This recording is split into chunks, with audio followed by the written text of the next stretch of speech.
In this video, you'll learn how to use email marketing to build trust and increase sales for your online business.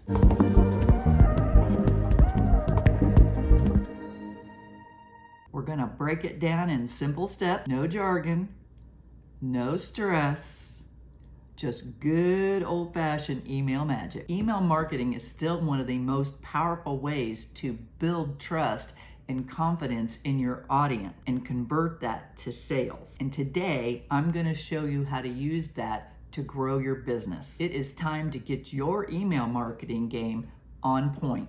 Why email marketing still work? Okay, I know social media is shiny and new, TikTok is blowing up, and you're thinking, do people even read my emails? Yes, they do. Email marketing is not dead. It's actually just getting started. Think about it. When was the last time that you checked your email?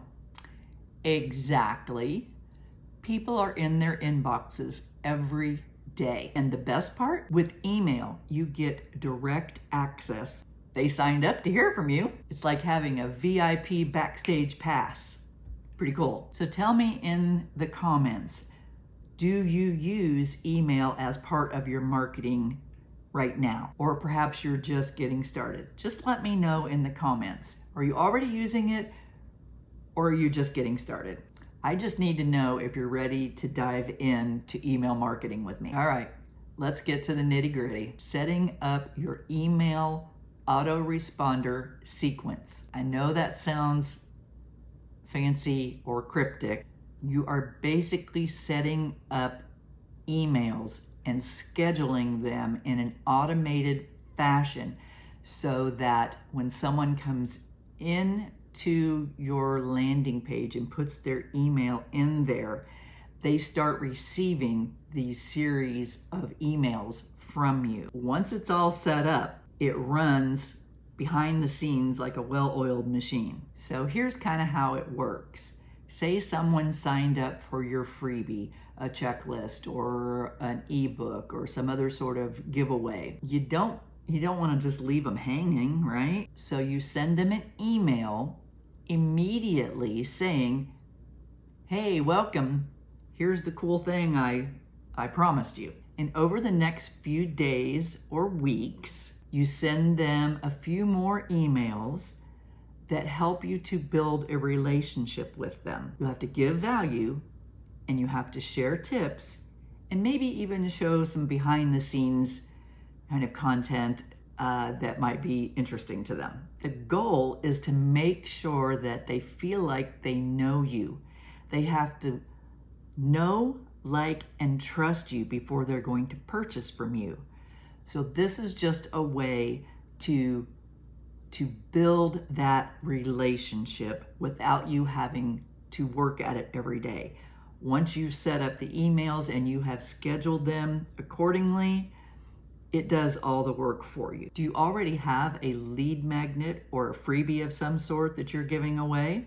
Let me know what it is. I'm just curious to see what it is you're using to attract people to your website. And if you don't have anything, just let me know because I'll be glad to give you some ideas. All you got to do is ask. So, writing your first email. Don't try to sell them on your product immediately. I know, we're all in this to make money, but you have to build that relationship. Again, people have to like, know, and trust you before they want to buy from you. Maybe you could start with introducing yourself. Say why you started your business and what your audience can expect from you. Make it personal. People want to feel like they're talking to a real person, not one of these chatbots. Maybe add a little more humor to it so that these people understand that, hey, they really get me. Using email to boost sales. All right, here's where the magic happens. Using email to actually sell. After you've built that relationship with your emails where you're not trying to sell them, you start to slowly begin to promote your business to them.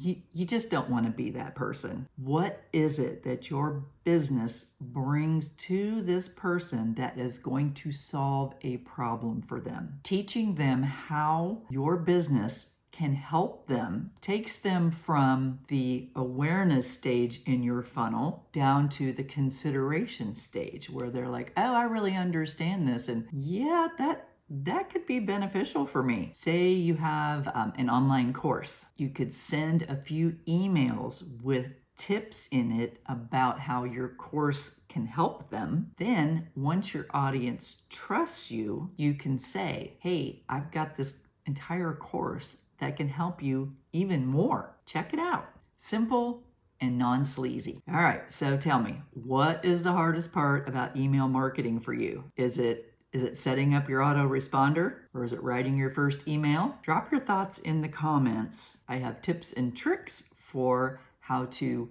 have ChatGPT create a lot of this stuff for you. So to recap, email marketing is still one of the most powerful tools out there for reaching an audience, building trust, creating value, and generating sales. You're going to set up an email autoresponder that is going to nurture those people that are in your email funnel, in your sales funnel, with great content. You're going to write your first email and you're going to learn how to build that relationship without selling. Once you've built that relationship, then you're going to use email to promote your products and services. All right, if you found anything in this video helpful, please subscribe and ring the bell so that you don't miss out on the next part. And just don't forget, email marketing falls in the same category as building your business. It is not a sprint, it is a marathon. You have to show up consistently in your email marketing in order to get people to like, know, and trust you and build that relationship and show them the value that you have with your product or service before they're going to buy. So that's why the autoresponder is so important, because it's going to do a lot of that work for you. So stay consistent, and those sales are going to start rolling in. Thanks for watching, and I'll see you in the next video.